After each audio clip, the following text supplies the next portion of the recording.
We are here with the one and only Gawain Jones, the man who just took down the top-rated under 12-year-old on the planet. Yeah. How does that? Is that like a notch in your belt, or how does that feel? Well, I think it's the first time I've beaten one. I played Okay. Prague and Anand in Reykjavik Okay. last year. I think he was the top, and he beat me.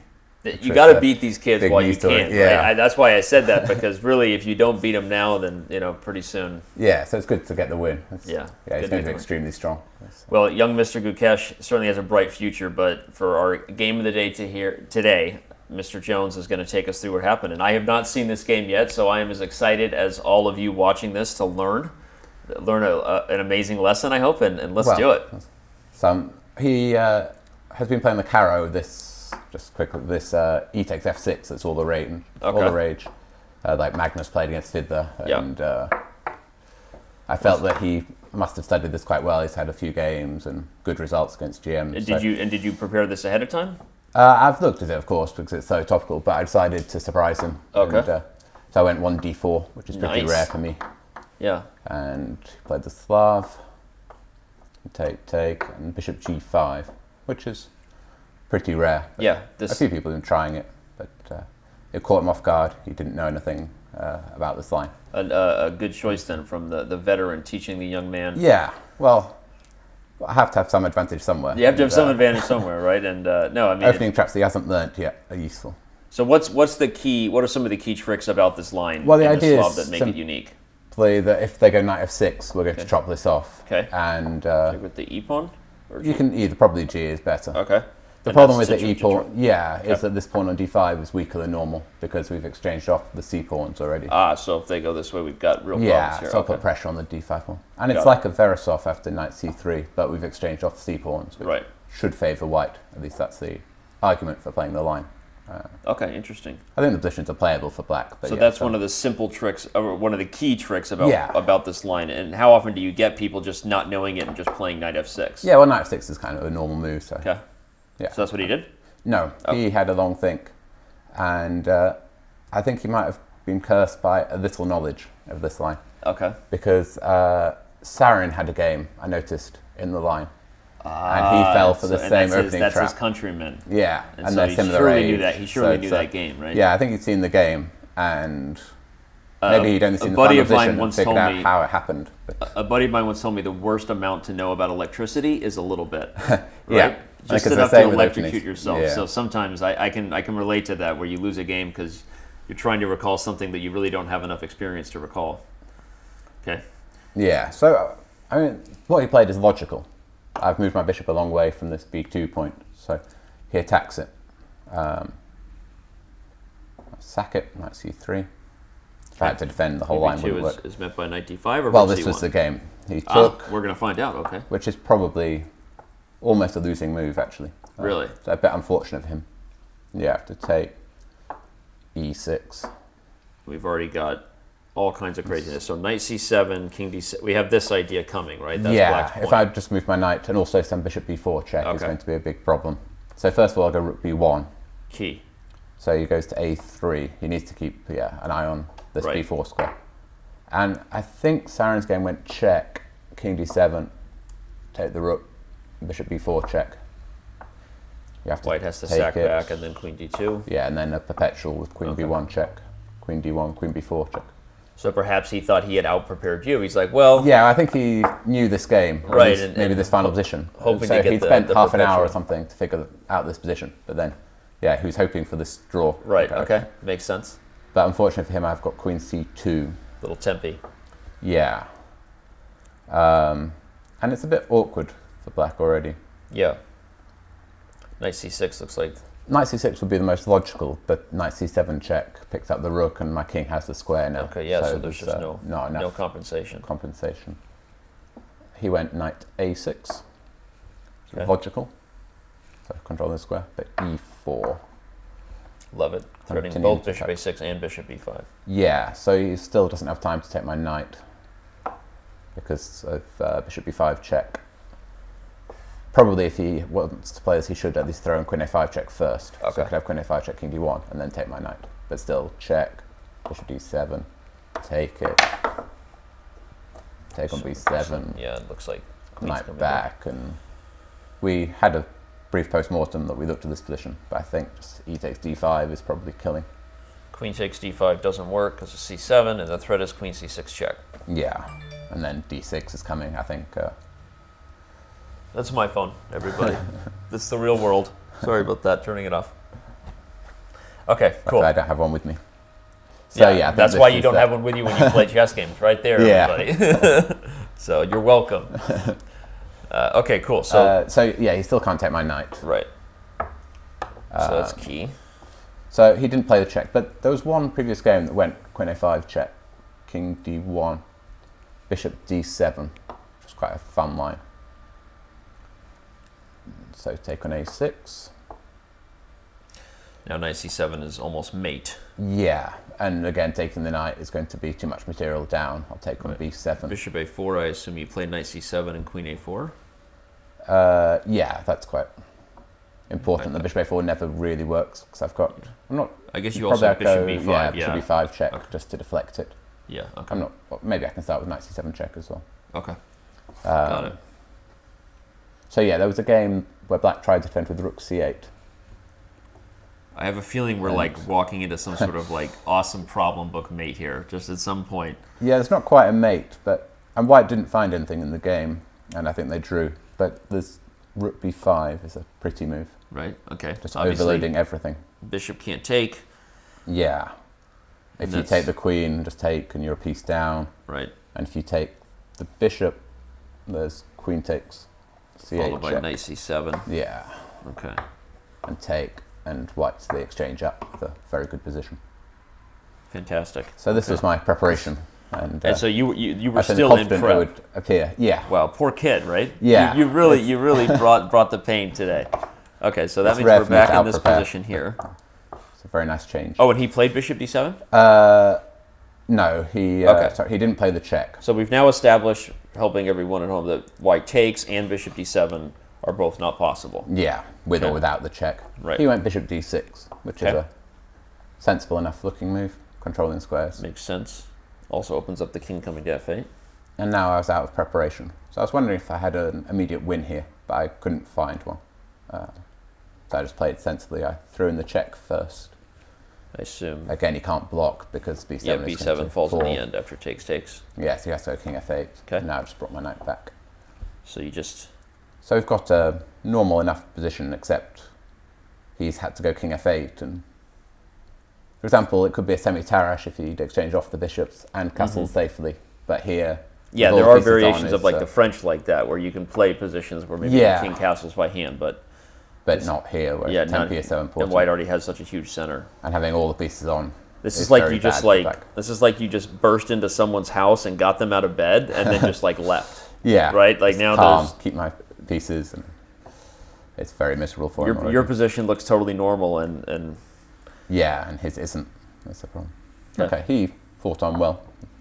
Knight b4. I probably could exchange queens, but I wanted to mate him. So queen d2. I love that. That's the man. I love it. And he went a6. Okay.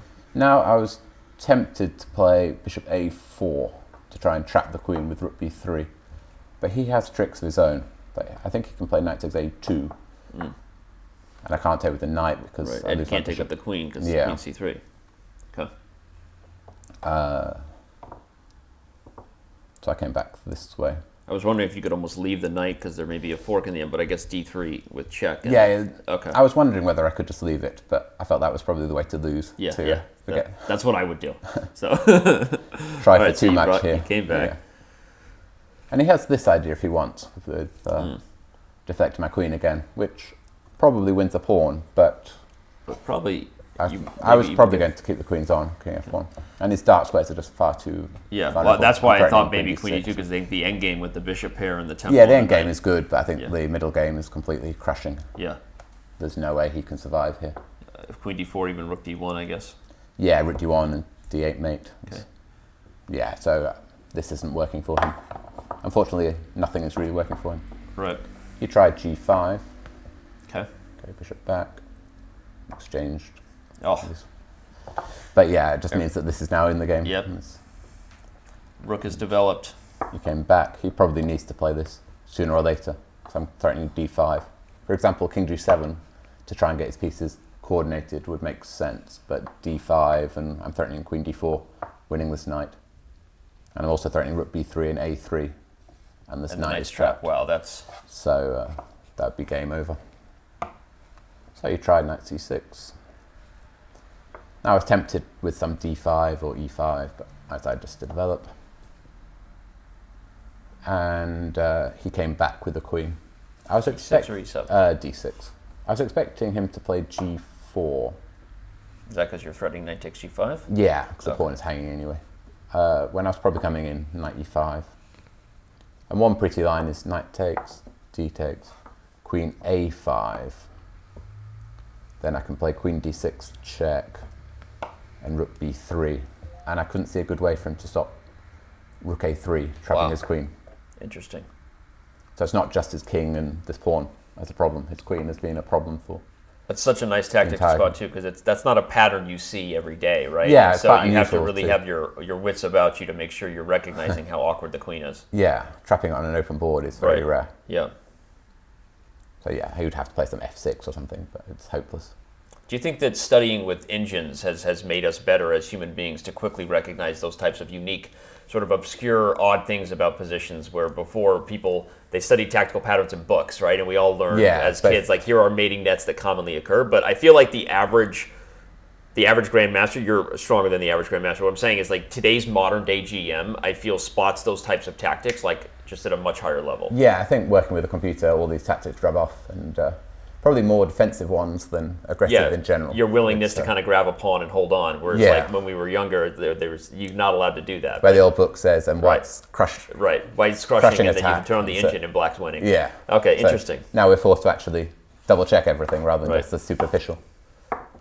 Okay, so he especially in didn't play this game, actually, I was very scared I would fall for some counter tactic. Yeah. And I'll keep in control. And that helped, right? I think that, the more we've seen people defend those positions with engines, the more it keeps you sort of on edge, right? You're not just going to assume you're winning. Right? Yeah. Yeah. That's good. Oh, yeah, sorry, king here. So did you take? No, because then you can take my pawn on d4. That's the idea. So I went d5. I felt a bit of a shame to open up his bishop, but my knight after knight takes d5 is so strong that I'm still threatening knight takes and I guess g5. He can't get out without b7 coming, at least not right away. No, I think it is just lost this position, but he tried queen g6. Sorry, thank you. Okay. So again, he can't take because of this very awkward pin. Mm-hmm.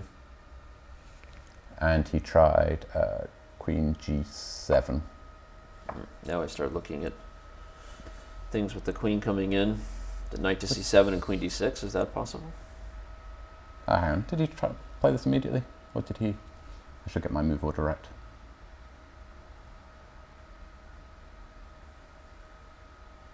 No, sorry, he played knight e7 first. Okay. That makes more sense.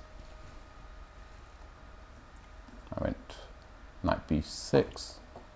He might have even gone knight e7 first before queen g6, but it's the same thing. Rook. And I think I played a good move here with rook h4. Threatening...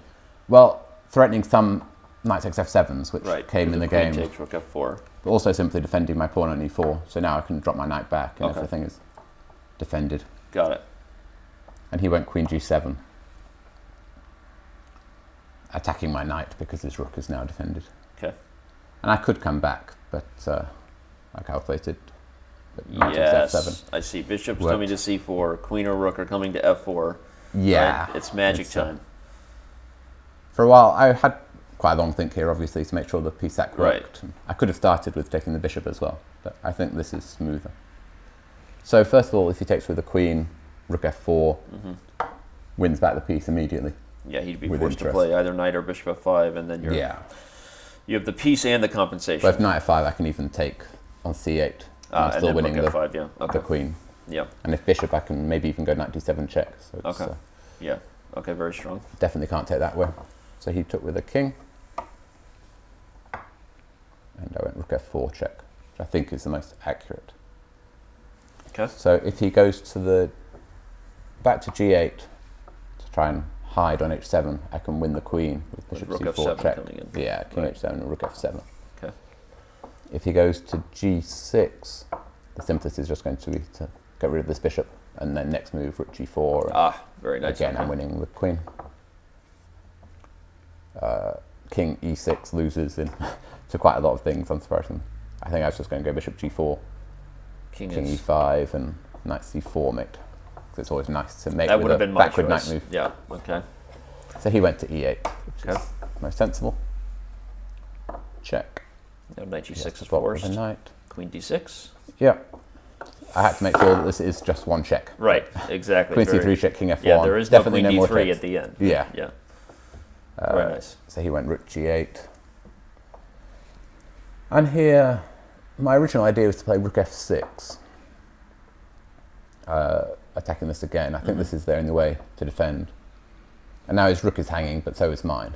Right. I've got various. But I wanted to just play rook d1. I was going to say that looks good because now you can't move the bishop. You take with check. Yeah, well, and queen d8 mate is such a big threat. Right. No, that's So what I meant. He would want to move the bishop to guard it, but then you can it's take, mate on and you b8, can't take your rook. Yeah. So I think this is completely winning, but he didn't play knight e7. no, I you played decided not to something go for that. else instead. I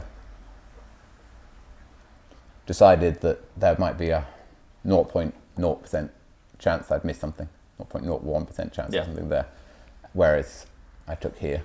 And then just rook f8. Yeah, queen takes and rook f8. The old-fashioned way. And he resigned because deflecting the rook. Yeah, so rook takes, take, and queen and loads of pawns for rook and bishop, and I'm sure I'm winning more material here as well. So this whole game started with the tone you sent by both surprising your opponent with d4 first, rather than maybe you're not a regular d4 player, and clearly he probably spent time preparing this ef6 carry. Yeah, I'm sure he did. Yeah. So you recognize that from a sort of pre-match strategy perspective, and then you chose a sideline essentially to try to catch him off guard. And so what would be your, I mean, as a young player yourself once, right, who probably had that done to him more often than, we all have that, right? So what would be the advice then from if players watching this video are like, hey, we've had that experience of trying to remember something about a line, but maybe I would say that going into a super sharp line based on some vague memory is probably ill-advised, and looking to transpose maybe in a structure he knew better would have been better. What would be your advice on that? Well, I think I've lost similar games. I try and do it less now. I know things slightly better, and But yeah, how you approach when you're surprised. I've had this bad approach of trying to refute my opponent's opening, which he plays something unusual and go, this is strange. How do I refute it? So what would be your advice then? Rather than trying to refute something when you're surprised, it would be... Yeah, generally going for something solid is... Right. These days, these opening surprises are nearly all computer checked, so it's not like they're going to lose or anything. So trying to refute it is normally a bad start. But just trying to sounds like a great video and, series on Chess.com with Gawain Jones, right? How to play against opening surprises, right? I mean, there's a lot of psychology. There's a lot of, I think, trying to steer a position toward if not an opening because by definition you're surprised, maybe a type of structure something where you feel the development scheme is familiar to you rather than being super aggressive. I hope that playing a 12-year-old, he wouldn't have that background well, there you in go, place yet, and he wouldn't know quite how to deal with an opening surprise. So. Well, congratulations, it worked out well. Before I let you go, while I have you, is a lucky day. I'm wearing a Pro Chess League shirt to remind me to ask you. So the London Towers are planning to qualify their way back into the 2019 we'll season. give it a shot. Yeah, you're going to give it a shot. So you're going to be playing on November 3rd. Yeah. In the qualifier for the Towers. Yeah. Anybody else confirmed with you to play that day? I'm not sure yet we have a few people in the squad. John Spielman has just announced his availability. And Tom is managing again? He's not managing this year. He's still in the squad, but he's taking a break. So it's, Pete Robeson is our official manager, who was playing for us last year as well, and I'm deputy manager. You're also one of the most well-known players, and you have a lot of fans. So the Towers hopefully going to rebound and get back into the playoffs. Yeah, hopefully. And good luck to you. We'll see you on November 3rd, and thanks again for doing this session. No problem. Cheers.